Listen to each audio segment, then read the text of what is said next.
ফেসবুকে দেখানো আবেগ, অনুভূতি, ভালোবাসা এবং কি বাস্তবে দেখানো ভালোবাসা কিন্তু এক নয়। এই যে বাংলাদেশের পয়দশ জাতীয় সংসদ নির্বাচনে এই প্রমাণটাই কিন্তু আমি পাইছি। কেন কথাগুলো বলতেছি একটু মন দিয়ে শুনবেন। এই যে শকত ভাই, তাকে বাংলাদেশের অসংখ্য মানুষে চিনেন শুধুমাত্র ফেসবুকের মাধ্যমে। কেন? তিনি কিন্তু বেওয়ারিশ মানুষগুলোকে আশ্রয় দেন। বেওয়ারিশ মানুষগুলোর জন্য একটা হসপিটাল খুলেছে। যে মানুষটাকে আমি দেখলে তার কাছ থেকে দূরে থাকার চেষ্টা করি, কারণ তার গায়ে থেকে পোঁছা গন্ধ বাইরে হবে। এই কারণে শকত ভাই কিন্তু সে মানুষটার চিকিৎসা করেন।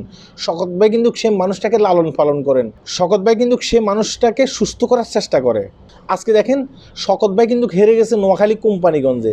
একটা জিনিস চিন্তা করেন, এই শকত ভাইকে কি নোয়াখালী কোম্পানিগঞ্জের মানুষ চিনে না? তারা কি মোবাইল চালায় না?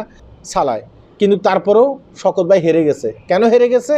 কারণ টাকার কাছে এই শকত ভাই হেরে গেছে। শকত ভাই নির্বাচনে যখন দাঁড়াইছে, মানুষকে ওয়াদা দিছে। কিভাবে ওয়াদা দিছে?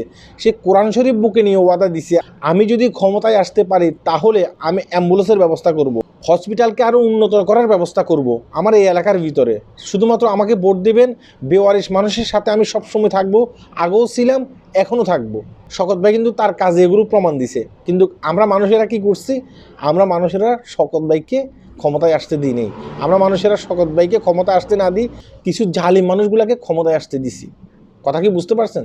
তাই ফেসবুকে দেখানো ভালোবাসা আর বাস্তবে ফেস টু ফেস টাকা দিয়ে ভালোবাসা, সেটার ভিতরে আকাশ পাতাল বেশ কম আছে।